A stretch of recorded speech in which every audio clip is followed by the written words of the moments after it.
பாட்டை எழுதிருக்காங்க. தூத்துக்குடி கொத்தனார் தூக்கி போட்டு குத்துனாரு. கொத்தனார் வேலைங்கிறது எவ்வளவு சிரமமான வேலைன்னு அது அவங்களுக்கு தான் தெரியும். வெளியில போயிட்டு வந்த உடனே எப்பா ஏசிய கொடுப்பா, ஃபேனை கொடுப்பா, வெளியில போவே கூடாதுப்பா, அடிக்கிற வெக்கைக்கு ஆளை கொண்டு எடுக்குது அப்படின்னு நம்ம சொல்றோமா இல்லையா? ஆனா வெயிலுன்னு பார்க்காம அந்த வெக்கையை கூட பொறுப்பெடுத்தாம வீட்டுக்குள்ள உட்காந்து அழக பார்த்து நம்மளுக்கு ஒரு வீடை கட்டி கொடுக்குறாங்க கொத்தனார்கள். அந்த கொத்தனார்களை நம்ம மட்டமா நினைக்கலாமா? மட்டமா நீ பாடக்கூட வேணாம், அவங்களை உயர்வாகவும் பாட வேணாம், நீ பாடாமலே இருந்து துணைய. அதை ஏன் பாடி அவங்களை தாழ்த்துற? கொத்தனார்கள் வேலை என்ன சாதாரண வேலையா? ஒரு நாளைக்கு உட்காந்து வேலை பார்த்து சாணி தெளிவு போகும். அந்த அளவுக்கு சிரமம் அந்த கொத்தனார் வேலை. அதுவும் இந்த பாட்டை எதுல இருந்து எடுத்து விட்டுருக்காங்க? முருகன் பாட்டுங்க. ஆமா, குண்டக்குடி குமரையா குறைகளை தீரையா, குண்டக்குடி குமரையா குறைகளை தீரையா, வளமும் நல்ல அறிவும் மனமும் நல்ல பண்பும் சண்முகநாதன் சன்னதி நான் வளர்க்கும் சன்னதி. தூத்துக்குடி கொத்தனாரு தூக்கி போட்டு கொத்தனாரு. நல்ல வேலை டிஎம் சௌந்தரராஜன் ஐயா உசுரோட இல்ல, செருப்ப கட்டி போய் அடிச்சிருப்பாரு. எந்த அளவுக்கு நான் சிரமப்பட்டு முருகன் பாட்டை போட்டிருக்கேன், இந்த பாட்டை கேவலப்படுத்துறீங்களேன்னு அப்படி எல்லாம் பாட்டை போட்டு நாசப்படுத்துறாங்க.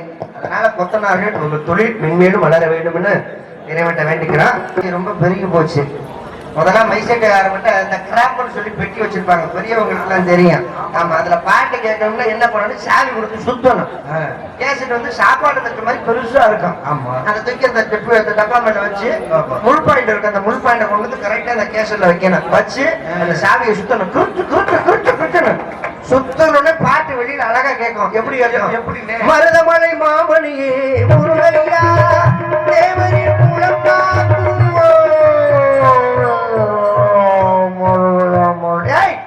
இருக்குதுடா. சாவியை கொடுத்து சுத்துறாருன்னு வேகமா ஓடி வருவாரு. அந்த சாவியை கொடுத்து சுத்துறதுக்கு சாவியை கொடுத்து கொஞ்சம் ஸ்பீடா சுத்திடுவாரு. கிருட்டு கிருட்டு கிருட்டு ஸ்பீடா சுத்துறன்னு பாட்டு ரொம்ப ஸ்பீடா போக ஆரம்பிச்சிடும். அப்படிலாம் இருந்துச்சு. இப்ப காலப்போக்குல நிறைய மாறி போச்சு. லேப்டாப், செல்போன், அந்த அளவுக்கு சிறப்பான ஒளிவொலி அமைப்பு எங்களது அன்பர் சனாரியோஸ் அன்பு நண்பர்களுக்கு நன்றி. உங்கள் எல்லாம் ஒளிவிக்க காத்துக் கொண்டிருக்கின்றேன். மதுரை மாநகரை சேர்ந்த உங்கள் வீட்டு பிள்ளை, உங்களில் ஒருவன், முன்னாள் ராஜ நடிகை அன்பு தாயார் PS விஜயதாரா அவர்கள் மகனுமாகிய எம் சூர்யா பபன்காமிக்கு அடைய நான் தான். அடுத்தவருக்கு பாப்பா வந்துட்டேன். பாவாடை கட்டிக்கிட்டு இருக்கு. பாப்பா வர்றதுக்கு முன்னால ஒரே ஒரு விஷயத்த சொல்லிட்டு போயிடுறேன். வாழ்க்கையில எங்க போனாலும் சரி சமாளிக்க தெரிஞ்சுக்கணும். சமாளிக்க தெரிஞ்ச வந்தா சபைக்கு வர முடியுமே தவிர எங்க போனாலும் சமாளிக்க தெரியணும், உழைக்க முடியாது. அப்ப படிக்கவே இல்லப்பா நாங்க அப்படின்னாலும் சமாளிக்க தெரிஞ்சா போதும். வெளிநாட்டுக்கு போனா கூட சமாளிச்சு வந்துடலாம். அப்படி ஒரு ஆள் போய் உயிர் உழைச்சு வந்திருக்கேன். என் சித்தப்பா மகன். ஆமா, இப்ப தமிழ்நாட்டு தண்டனை எப்படி தெரியுமா? தமிழ்நாட்டுல தண்டனை எப்படி தெரியுமா கொடுப்பாங்க? ஒரு ஆள் தப்பு பண்ணிட்டாங்க வைங்களேன், அதை விசாரிச்சு மரண தண்டனை கொடுக்க மாட்டாங்க. என்ன காரணம்னா இது காந்தி பிறந்த மண், அதனால யாருக்கும் மரண தண்டனை கொடுக்க கூடாது அப்படின்னு சொல்லி சட்டத்தை கொண்டு வந்துட்டாங்க. அதனால மரண தண்டனை கிடையாது. ஒருவேளை மரண தண்டனை கொடுக்கிற மாதிரி இருந்துச்சுன்னு வைங்களேன், அவங்களுடைய கடைசி ஆசை என்னன்னு கேட்பாங்க. இது சட்டம். இறக்குறவங்களுக்கு அப்ப அவங்க கடைசி ஆசை என்ன, எதுவா இருந்தாலும் சொல்லு, அதை நாங்க நிறைவேற்றி கொடுத்துறோம் அப்படின்னு சொல்லி சொல்லுவாங்க. இது சட்டம். ஆனா வெளிநாட்டுல அதே மாதிரிதான். எப்படி? ஒண்ணும் கிடையாது. தமிழ்நாட்டுல ஒரு சட்டம் வந்திருக்கு தெரியுமா? எப்படி சட்டம் போட்டாங்கல்ல? சொல்லுங்க. 7 வருஷத்துக்கு முன்னாடி நடந்த சம்பவம். குழந்தைகளுக்கு பிரியாணியில விஷத்தை கொடுத்து கொண்டாங்கல்ல, 7 வருஷம் கழிச்சு தண்டனை கிடைச்சிச்சு. சாகு வரைக்கும் சிறை தண்டனை தான். சாகு வரைக்கும் சிறப்புலையே தான் கிடக்கணும். செத்ததுக்கு அப்புறமா அங்கேயே புதைச்சிருவாங்க, வெளியில வர முடியாது. ஆயுள் தண்டனை மாதிரி இந்த மாதிரி தண்டனைகள் அதிகமாயிருச்சு. அதே மாதிரி வெளிநாட்டுல தண்டனை எப்படி தெரியுமா கொடுப்பாங்க? அரபு நாட்டுக்கு போனோம்னு வைங்களேன், அங்க பொம்பளை பிள்ளையில பார்த்தாலும் கையை பிடிச்சி இழுத்தாலும் சரி நடு ரோட்ல நிக்க வச்சு ஆண் உறுப்பை வெட்டி விட்டுருவாங்க. அரபு நாட்டுடைய சட்டம். அதே மாதிரி வெளிநாட்டுக்கு போனோம்னா அங்க மரண தண்டனை ஜோலியை முடிச்சு விடுவாங்க. ஆனா மரண தண்டனை கொடுக்கறதுக்கு முன்னால உங்க கடைசி ஆசை அப்படி என்னன்னு கேட்டு 2 ஆசையை நிறைவேற்றி வைப்பாங்க. தமிழ்நாட்டுல ஒரு ஆசை தான், ஆனா வெளிநாட்டுல 2 ஆசை. எதுவா இருந்தாலும் அதை நிறைவேற்றி கொடுத்துருவாங்க அங்க உள்ள அரசாங்கம். இது வெளிநாட்டுடைய சட்டம்.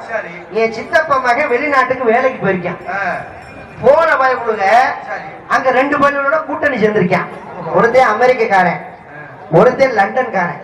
இந்த 2 பள்ளி கூட என் சித்தப்பா மகன் தமிழ்நாட்டை சேர்ந்தவன் கூட்டணி சேர்ந்திருக்கான்.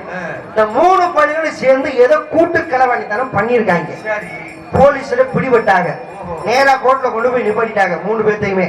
அங்க நீதிபதி சொல்லிட்டாரு, நீங்க 3 பேரும் ஒரே தப்பதான் பண்ணிருக்கீங்க, அதனால உங்க 3 பேத்துக்கும் மரண தண்டனை கொடுக்குறேன் அப்படின்னு சொல்லி மரண தண்டனை எழுதிட்டாரு. 3 பேருக்குமே மரண தண்டனை. ஏன்னா 3 பேருமே ஒரே தப்பு தானே பண்ணிருக்காங்க. மரண தண்டனை கொடுத்தாச்சு. அப்ப மரண தண்டனை கொடுத்தாச்சு இல்லையா? அவங்களுடைய கடைசி ஆசை என்னன்னு கேட்கணும். இது சட்டம் இல்லையா? அதனால அமெரிக்காரனை கூப்பிடுறாரு. தம்பிங்க வா, உனக்கு மரண தண்டனை கொடுத்துட்டேன். உன் கடைசி ஆசை 2 ஆசை சொல்லியிருக்கோம். அது எதுவா இருந்தாலும் சொல்லு, அதை நாங்க நிறைவேற்றி கொடுத்துறோம் அப்படின்னு சொல்லி ஜட்ஜி சொல்றாரு. உடனே அமெரிக்காரன் சொல்றேன், ஐயா வெளிநாட்டுக்கு நான் பிழைக்க வந்தேன், ஏதோ தப்பு பண்ணிட்டு மரண தண்டனை கொடுத்துட்டீங்க. என் கடைசி ஆசை என்னன்னு கேட்டிருக்கீங்க, 2 ஆசை சொல்லிருக்கீங்க. அதை நான் முத ஆசையை சொல்லிடுறேன். சாக போறதுக்கு முன்னால என் பொண்டாட்டி பிள்ளையில நான் பாத்துக்கிறேன். அப்படியா? கடைசி ஆசை அதான் பொண்டாட்டி பிள்ளையில பாக்கணும். சரி எழுதிட்டேன். ஓகே, அதை ஒண்ணு நிறைவேற்றிருங்க. 2வது ஆசை என்னப்பா? நீதிபதி கேட்கிறாரு, ஐயா நான் செத்ததுக்கு அப்புறம் அமெரிக்க நாட்டுல சர்ச்சு ஒண்ணு இருக்கு, பெரிய சர்ச்சு. அந்த சர்ச்சுக்குள்ள என்னை புதைச்சிருங்க. ஆமா, செஞ்ச பாவையத்தோட தொலையிட்டும், சர்ச்சுக்குள்ள என்னை புதைச்சிருங்க. அப்படியா? சரி, 2வது ஆசை நிறைவேற்றியாச்சு. டேய் 2 ஆசையை நிறைவேற்றி பண்ண தூக்குல போட்டுக்கடா, கூட்டிட்டு போங்கடா அப்படின்னு சொல்லி ஜட்ஜி சொல்லிட்டாரு. அமெரிக்காரன் போயிட்டான். லண்டன்காரன் வரையான். தம்பி உனக்கு மரண தண்டனை தான், உனக்கு என்னடா ஆசை? 2 ஆசை, எதுவா இருந்தாலும் சொல்லு அப்படின்னு சொல்லி ஜட்ஜி கேட்கிறாரு. லண்டன்காரன் சொல்றேன், ஐயா ஒண்ணுமில்லையா, ஜெயிலுக்குள்ள இருக்கும் பொழுது சாப்பாடு நல்ல சாப்பாடு இல்லையா, ஐக்கியான சாப்பாடே இல்லை. அதனால சாகிறதுக்கு முன்னால நல்ல சாப்பாடு சாப்பிட்டு நான் செத்து போறேன். அவ்வளவுதானே? முத ஆசை நிறைவேற்றிய சொல்றோம். நல்ல சாப்பாடு வாங்கி கொடுத்து உன தூக்குல போடு. 2வது ஆசை என்ன? நீதிபதி கேட்கிறாரு, ஐயா லண்டன்ல பெரிய மணிகுண்டு ஒண்ணு இருக்கு, அது பக்கத்துல என்னை புதைச்சி என் படத்தை முன்னாடி போட்டுருங்க. எல்லாத்துக்கும் ஒரு பாடத்தரமா இருக்கட்டும். இனிமேல் யாரும் இந்த மாதிரி தப்பு செய்யக்கூடாது அப்படின்னு சொல்லி என்னைய ஒரு வழிமொழியாக வச்சு அங்க புதைச்சிருங்கயா அப்படின்னு சொல்லி லண்டன்காரன் சொல்றேன். சரி, 2வது ஆசை நிறைவேற்றி வச்சிடும். டேய் அவனுக்கு சாப்பாடு வாங்கி கொடுத்து அவனை தூக்குல போட்டு லண்டன்ல அந்த மணிகுண்டு பக்கத்துல அவனை புதைச்சிருங்கடா அப்படின்னு சொல்லி அவனை கூட்டிட்டு போ அப்படின்னு சொல்லி ஜட்ஜி சொல்லிட்டாரு. கூட்டிட்டு போயிட்டாங்க. 3வது தமிழ்நாட்டுக்காரைய சித்தப்ப மகன் போய் நின்றுருக்கேன். சமய ஜீதி பத்திய யோசனை பண்ணிருக்கேன் பாருங்க. ஜட்ஜி கேட்கிறாரு, டேய் உனக்கு மரண தண்டனை தான், உனக்கு 2 ஆசை, அவங்களுக்கு கொடுத்த மாதிரி உனக்கு 2 ஆசை, எதுவா இருந்தாலும் சொல்லி நிறைவேற்றி கொடுத்துறோம். ஆனா உன்னை தூக்கல போறது உறுதி அப்படின்ட்டாரு. அப்படியா? நம்ம தமிழ்நாட்டுக்காரன் சித்தப்ப மகன் சொல்றேன், ஐயா நான் மாம்பழம் சாப்பிடணும்னு ஆசைப்படுறேங்க. என்னடா வித்தியாசமான ஆசையா இருக்கு, மாம்பழம் சாப்பிடணுமா? மூதேவி, மாசம் டிசம்பர் மாசம்டா, மாம்பழ சீசன் ஆரம்பிக்க இன்னும் 6 மாசம் இருக்கு. அது வரைக்கும் நாங்க வெயிட் பண்ணிட்டு இருக்க முடியுமா தூக்கல போடாம? அதெல்லாம் எனக்கு தெரியாது. 2 ஆசை சொன்னீங்க, அதுல முத ஆசையை நான் சொல்லிட்டேன். மாம்பழம் சாப்பிட்டதுக்கு அப்புறம் என்னை தூக்கல போடுங்க, இல்லைன்னா என் ஆசை நிறைவேறாது. ஆனா சண்டாளத்தனமே ரொம்ப விவரமா இருக்காங்க. சரி டேய் 6 மாசம் கழிச்சு இவனை தூக்கல போடுங்கடா, அதுவும் மாம்பழம் வாங்கி கொடுத்து அவனை சாப்பிட வச்சு தூக்கல போடுங்கடா அப்படின்னு சொல்லி சர்ச்சு தீர்ப்பு எழுதிட்டாரு. தண்டனை தள்ளி போயிருச்சு. எத்தனை மாசம்? 6 மாசம் கழிச்சு. எல்லாத்துக்கும் உடனே தண்டனை.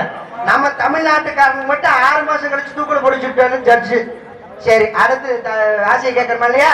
நீதிபதி கேட்கிறார், எப்பா ஒரு 2வது ஆசை என்னடா சொல்றா, அதையும் நிறைவேற்றி வச்சுடுறான் அப்படின்னு சொல்லி ஜட்ஜு சொல்றாரு. நம்ம தமிழ்நாட்டுக்காரன் சொல்றா பாருங்க, ஐயா இவங்கள மாதிரி அங்க புதைங்க இங்க புதைங்க எல்லாம் நான் சொல்ல மாட்டேன். நான் செத்ததுக்கு அப்புறம் உங்க சமாதி பக்கத்துல என்னை புதைச்சிருங்கன்னு சொல்ல. ஜட்ஜுக்கு நெஞ்சு வலி வந்துருச்சு. ஏன்டா என் சமாதி பக்கத்துல புதைக்கணும்னா முதல் நான் சாகணுமேடா, செத்ததுக்கு அப்புறம் தான்டா புதைக்க முடியும். முதல்ல எந்த நாட்டுக்காரன்டா? தமிழ்நாட்டுக்காரன். முதல்ல ஊருக்கு அனுப்புடா, நம்மளை கொண்டாலும் கொண்டு முடியும் சொல்லி ஊருக்கு அனுப்பி வச்சுட்டாங்க. அப்பனா தமிழ்நாட்டுக்காரவங்களுக்கு எந்த இடத்துல என்ன பண்ணணும், எதை யோசிக்கணும், எப்படி பேசுங்கிற திறமை நம்ம நாட்டு ஆளுகளுக்கு நிறையவே இருக்கு. அதை நல்ல வழியா ஈடுபட்டோம்னா நம்ம நாடு கண்டிப்பா வல்லரசு ஆகும் என்று சொல்லிக்கொண்டு அடுத்த காட்சி உங்களை சந்திப்பு விடைபெறுவது உங்கள் சூர்யா.